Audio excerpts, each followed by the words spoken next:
فتنے بارش کے قطروں کی طرح گھروں میں داخل ہو جائیں گے اور فتنے سمندر کی موجوں کی طرح اٹھیں گے، یہاں تک کہ فتنے گرمی کی ہواؤں کی طرح ہوں گے اور یہ ہوائیں سب کو لپیٹ میں لے لیں گی اور کسی چیز کو نہیں چھوڑیں گی۔ حضرت اسامہ بن زید رضی اللہ عنہ نے بیان کیا کہ نبی کریم صلی اللہ علیہ وسلم مدینہ کے محلوں میں سے ایک محل پر چڑھے، پھر فرمایا، میں جو کچھ دیکھتا ہوں تم بھی دیکھتے ہو؟ لوگوں نے کہا کہ نہیں۔ حضرت صلی اللہ علیہ وآلہ وسلم نے فرمایا، میں فتنوں کو دیکھتا ہوں کہ وہ بارش کے قطروں کی طرح تمہارے گھروں میں داخل ہو رہی ہیں۔ ایک اور حدیث میں آتا ہے، حضرت ابو ہریرہ رضی اللہ عنہ فرماتے ہیں، رسول اللہ صلی اللہ علیہ وسلم نے فرمایا، تاریک رات کے ٹکڑوں کی طرح فتنوں کے واقعہ ہونے سے پہلے تم نیک اعمال کی جلدی کرو۔ صبح کو آدمی ایماندار اور شام کو کافر ہو جائے گا، اور شام کو ایماندار ہوگا اور صبح کو کافر ہو جائے گا۔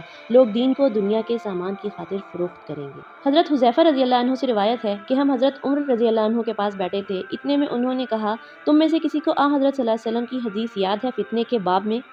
حذیفہ رضی اللہ عنہ نے کہا، مجھ کو۔ حضرت عمر رضی اللہ عنہ نے فرمایا، تم بڑے بہادر ہو کہ حضرت صلی اللہ علیہ وسلم سے دوسرے لوگ ایسی باتیں پوچھتے ہوئے ڈرتے تھے اور تم پوچھ لیتے تھے، اور یاد رکھنے میں بھی بہادر ہو کہ دوسرے لوگ بھول گئے اور تم کو یاد ہے۔ اچھا کیسا ہے وہ حدیث بیان کرو۔ انہوں نے کہا، میں نے حضرت صلی اللہ علیہ وآلہ وسلم سے سنا، آپ صلی اللہ علیہ وسلم فرماتے تھے، آدمی کو فتنہ ہوتا ہے اس کے گھر والوں یعنی بیوی کا اور اولاد کا اور ہمسایہ یعنی دوست آشنا کا، کبھی ان میں مصروف ہو کر خدا سے غافل ہو جاتا ہے، لیکن اس کا کفارہ ہے نماز اور روزہ اور صدقہ اور امر بالمعروف اور نہی عن المنکر۔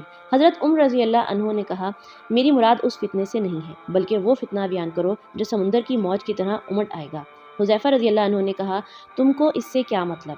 تمہارے اور اس کے بیچ میں ایک بند دروازہ ہے۔ حضرت عمر رضی اللہ عنہ نے فرمایا، وہ دروازہ ٹوٹ جائے گا کہ پھر کبھی نہ بند ہو سکے گا یا کھل سکے گا؟ انہوں نے کہا کہ نہیں، وہ ٹوٹ جائے گا۔ حضرت عمر نے کہا، تو پھر کبھی بند ہونے کے لائق نہ رہے گا۔ ابن ماجہ 3955۔ حضرت ابو ادریس خولانی رحمۃ اللہ علیہ سے روایت ہے کہ حضرت حذیفہ بن یمان رضی اللہ عنہ نے کہا، اللہ کی قسم میں لوگوں میں سب سے زیادہ جانتا ہوں کہ کون کون سے واقعات میرے اور قیامت کے درمیان پیش آنے والے ہیں، اور مجھے ان فتنوں کے بتانے سے صرف یہی بات مانے ہے کہ رسول اللہ صلی اللہ علیہ وآلہ وسلم نے بعض راز کی باتیں مجھے بتائیں جنہیں میرے علاوہ کسی سے بھی ذکر نہیں کیا، لیکن رسول اللہ صلی اللہ علیہ وآلہ وسلم نے فتنوں کے بارے میں فرمایا اس حال میں کہ آپ صلی اللہ علیہ وسلم ایک مجلس میں تھے جس میں بھی موجود تھا۔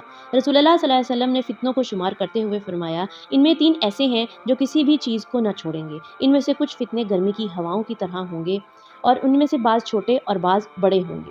حذیفہ رضی اللہ عنہ نے کہا، میرے علاوہ باقی سب قوم مجلس اب اس دنیا سے رخصت ہو چکے ہیں۔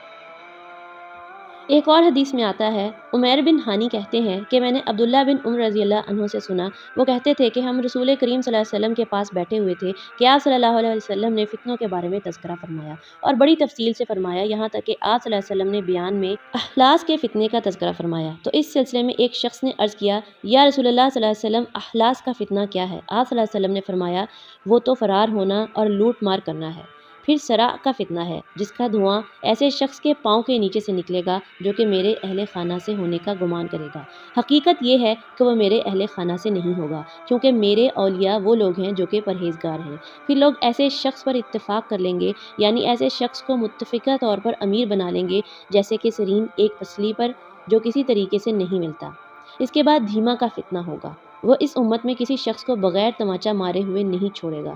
پھر جب لوگ بولیں گے اب فساد جاتا رہا، تو پھر صبح کے وقت وہ فتنہ اور زیادہ بڑھ جائے گا، جس میں ایسا حال ہو جائے گا کہ انسان صبح کے وقت مومن ہوگا تو شام کے وقت کافر ہو جائے گا، جہاں تک کہ لوگ 2 خیموں کی طرف اکٹھا ہوں گے، ایک خیمہ اہل ایمان کا ہوگا جس میں کوئی منافق شخص نہیں ہوگا، اور دوسرا خیمہ منافق لوگوں کا ہوگا جس میں کوئی ایماندار شخص نہیں ہوگا۔ تو جب اس قسم کا فتنہ پیدا ہو تو اسی دن یا اس کے دوسرے دن سے دجال کے منتظر رہو۔